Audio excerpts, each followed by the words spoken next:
Oizinho, meu nome é Natália Cecília e para esse trabalho eu resolvi utilizar como base um caso-problema que foi apresentado durante a disciplina da professora Gabriele sobre eutanásia.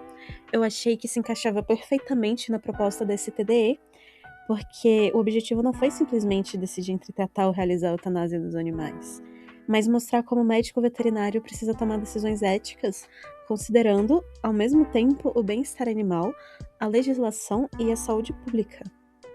Nesse caso que eu vou apresentar, eu assumi o papel de uma médica veterinária recém-formada, responsável técnica de um abrigo municipal durante um surto de leishmaniose visceral canina.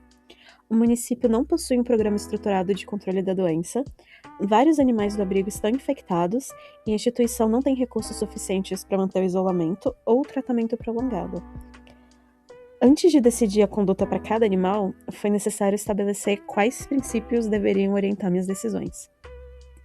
Para analisar os casos, eu considerei 5 critérios principais: as recomendações éticas e legais relacionadas à eutanásia na saúde pública, o bem-estar do animal, já que a função do médico veterinário é evitar o sofrimento desnecessário. Também levei em consideração a segurança da população e dos demais animais. Outro ponto importante foram as consequências jurídicas e éticas das decisões tomadas. E por fim, vou avaliar todas as alternativas possíveis antes de indicar a eutanásia, respeitando o princípio de que ela deve ser sempre o último caso. Com esses princípios definidos, vou tentar responder 3 perguntas principais no estudo desse caso. Primeiro, qual seria a conduta recomendada para cada um dos 4 cães que vão ser listados? Quais são as alternativas possíveis à eutanásia e a sua viabilidade no contexto apresentado? Quais são as implicações éticas e legais das minhas decisões, considerando o bem-estar e a saúde pública? E no final, vou propor medidas para que a Secretaria Municipal de Saúde possa lidar melhor com situações semelhantes no futuro. Nesse quadro aqui, vou apresentar a situação de 4 cães que estão em fases diferentes da doença. O cão A está no estágio inicial, apresenta dermatite leve, não tem tutor e tem alta possibilidade de adoção. O cão B já está avançado, apresenta caqueixas e hemorragias, tem tutor, mas o tutor não assume o tratamento, tem baixa possibilidade de adoção. O cão C está ali intermediário, apresenta letargia e emagrecimento, não tem tutor e tem média possibilidade de adoção.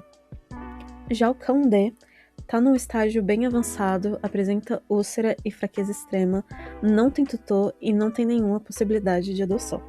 Para o cão A, eu optei pelo tratamento associado ao encaminhamento para adoção responsável ou lar temporário, seguido de monitoramento. Essa decisão foi baseada no fato de que ele apresenta apenas sinais clínicos leves, não demonstra sofrimento intenso e possui alta possibilidade de adoção. Como o abrigo não possui estrutura para manter esse tratamento por muito tempo, a solução mais ética seria buscar parceria com ONGs ou protetores independentes para assumir esse acompanhamento. Além disso, o uso de coleiras repelentes reduziria significativamente o risco de transmissão pelo vetor, contribuindo para o controle da doença. No caso do cão B, é um pouco diferente. Ele apresenta doenças avançadas, caquexia, hemorragia e sofrimento evidente. Minha conduta seria comunicar formalmente o tutor e indicar a eutanásia humanitária. Caso o tutor recusasse tanto o tratamento quanto a eutanásia, essa omissão poderia configurar maus tratos. Nessa situação, o Código de Ética permite que o médico veterinário rompa o sigilo profissional quando existe risco à saúde pública ou ocorrência de maus tratos, sendo necessária a comunicação com as autoridades competentes. No cão C, ele apresenta provavelmente o maior dilema ético desse caso. Ele ainda não está em fase terminal, então minha primeira escolha seria tentar todas as alternativas possíveis do procedimento. Isso incluiria transferência para um lar temporário, parceria com ONG, adoção responsável com acompanhamento veterinário. Porém, se todas essas alternativas fossem viáveis e o abrigo permanecesse sem condições de isolamento, a eutanásia poderia ser considerada como último recurso. Nesse caso, a decisão não seria baseada apenas na doença, mas também no equilíbrio e o bem-estar do animal, a limitação estrutural do abrigo e também a proteção dos demais animais. O cão D representa um quadro irreversível.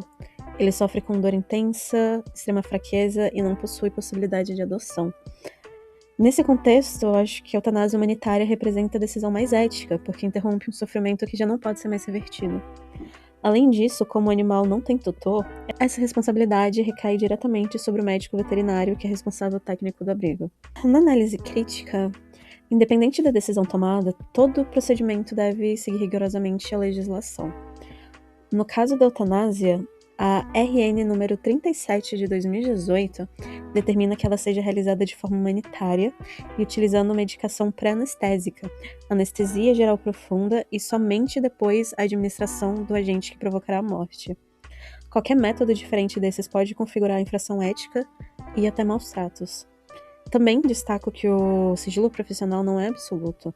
O Código de Ética prevê exceções quando existe risco à saúde pública, prática de crueldade ou determinação judicial. E isso mostra que a autonomia do tutor possui limites quando ela prolonga o sofrimento do animal e coloca outros indivíduos em risco.